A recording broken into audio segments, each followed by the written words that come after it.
With agriculture still being a foundational part of so many communities across the world in the modern age, it's only natural that innovations in farming would come. Today, many farmers have tested the limits of the capabilities of farming, creating some of the most unique farming systems in the world, in response to our own world continuing to evolve as well. One of the most unique farming systems that have been developed recently is in the Milpa and Mayan forest gardens.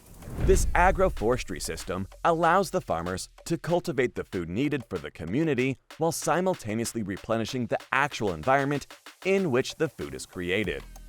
The soil nutrients in this system improve consistently as food such as corn, beans, and squash grow. The agroforestry system also allows for the planting of trees that can grow fruits and other things as well. Arguably, even more peculiar than those forest gardens are floating dairy farms. Many innovations in farming have been built within it, such as a milking robot that allows cows to be milked as they choose, easy distribution of food for the cows, and robots that can dispense manure. The most prominent and successful execution of this farming has happened at Rotterdam's floating farm in the Netherlands, which was created by the Goldsmith architectural firm.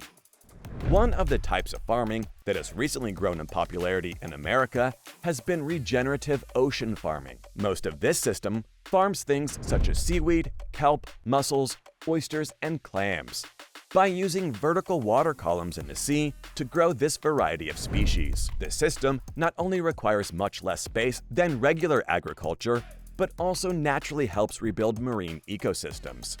It also helps increase the number of endangered species of fish in the ocean. There have been variations in oceanic farming, one recently being Nemo's Garden, the first ever underwater farming of terrestrial plants. With being underwater, oceanic farming overall is able to be self-sufficient and eco-friendly.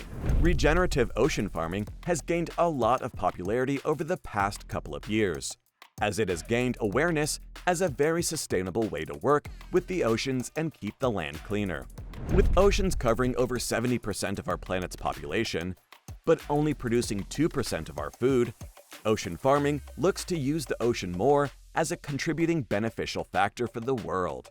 What has also made ocean farming so appealing is how the growing of seaweed and shellfish in naturally replenished systems provides habitat for many ocean species. Seaweed has also grown as a popular source of nutrition that is being incorporated more into restaurants and local food markets. Regenerative ocean farming is also a very effective way of adapting to climate change, and the farming would also help provide many jobs for people in need of them. It also provides an alternative to overfishing. Instead of extracting so much fish from the sea detrimentally, regenerative farming allows for conservation, restoration, and mitigation in the ocean. Another type of farming that continues to grow in demand might surprise you: snail farming, with the most prominent place of it being in Cutchogue, New York, that looks to bring a consistent product of snails. What makes snails such a useful resource for some is how rich they are in minerals and the efficiency they have in developing protein with how little space they need to produce it. Snail farms are particularly well fed, with their diet being greens like clover, sorrel, dandelion, mint, and basil. Another farm that many don't know about is fleet farming, an urban agricultural program that is designed to transform lawns into farms to help create a healthier, more sustainable world. With lawns being one of the largest sources of pollution in the United States, fleeting farms allow for those parts of our community to become more beneficial for the environment and the community. Fleet farming also helps increase local food accessibility by creating options for locals to have healthy local food options, as well as the pride of using food that comes from the land they are a part of. Another type of farming that many people don't even think of as a sort of farming would be bee farming. In order to actually have it be sustainable, bee farming needs to be well managed and taken care of in order to keep the bees in healthy, disease-free condition. By taking care of these bees, it allows for the effective supply and sale of what the bees give us, such as honey and beeswax. Bee farming can also be effective with just one person able to manage up to around 250 colonies. There are also apiaries, also known as bee yards, that come in many sizes. and are able to flourish in rural and urban areas. Another type of farming that others may not expect to be so popular is hay farming. Hay is grown in all 50 states and is a necessity to feed many livestock. The most beneficial way to farm hay is by having large acres of land, 10 acres being the minimum, as well as baling equipment. One of the main cautions with hay farming is how easily mold and spores can be found in the hay if it is not looked after carefully enough. There's also rice farming, a type of farming that is done all across the globe, with rice being a staple for many people.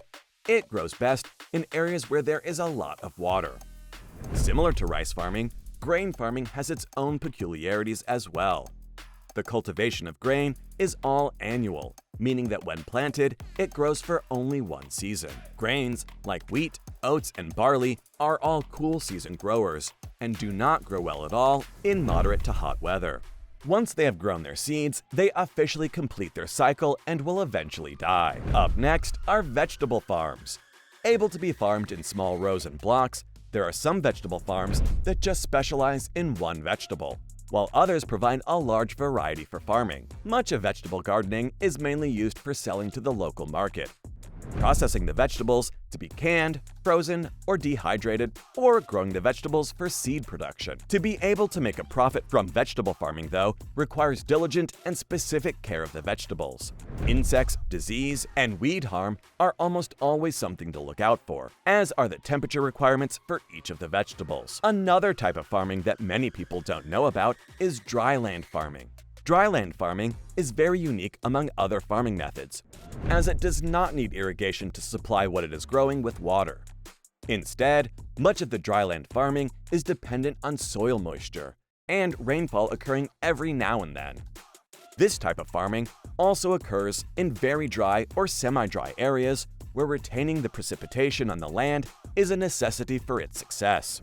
You also need to make sure that you are using crops that have drought intolerance that fit the precipitation patterns of the area you are farming in, so the production of these plants can be successful. The systems of dryland farming are often fragile, with many instances of failure, with soil and water management being very particular for each dryland farm. Another peculiar type of farming is cranberry bog farming. Farmed throughout the year, but mainly from April to November, cranberry bogs thrive more in upland areas, with a high water table in the cooler parts of the world. Cranberry bogs are an incredibly peculiar type of wetland. The ecosystems of the bogs are thick, the water is very acidic, and the substance of the water is very spongy.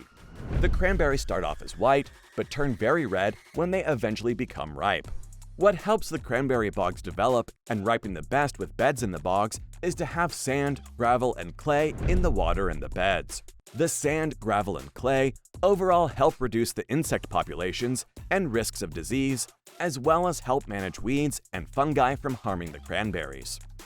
With farmers actively looking for newer ways to adapt to this world's environment, this wide-ranging look into the types of farms showcases the possibility of what farming will look like in the years to come.